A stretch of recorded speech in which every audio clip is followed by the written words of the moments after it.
of international migration, indeed, I think that we have a huge problem. I think that the history of humanity is the history of migration. Migration is not a new issue. You know, if you look at our history, you know, the very first human communities migrated to different continents.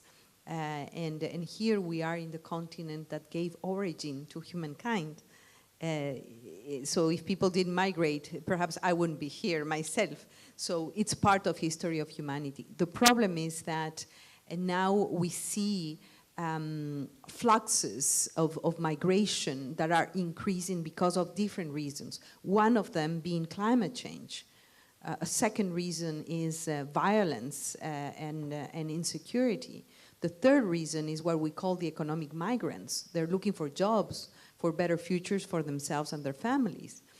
Believe me, no human being leaves behind country, family, loved ones because they want an adventure.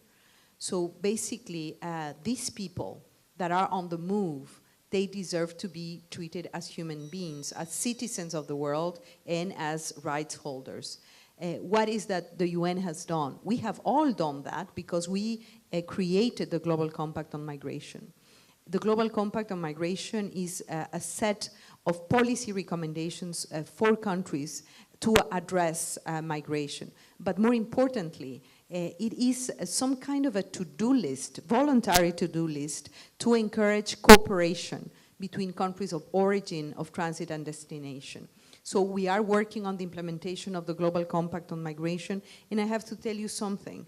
You know, I think that the journalist asked about xenophobia, and we are witnessing that. It is a very dangerous sentiment. It goes against human nature. Because we are, in a way or another, we are the outcome of migration.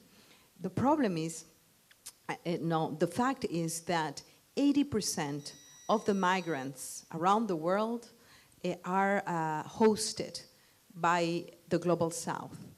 So it is us, the Global South, who, you know, is hosting the big majority of migrants.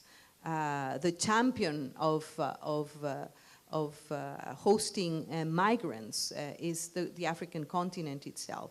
But we need to ensure that is proper co-responsibility, there is proper cooperation between countries of origin, transit and destination, and we do have a set of policies and recommendations. There is the UN agencies and programs, they have come together in what we call the UN Migration Network to support governments to address the issue of migration.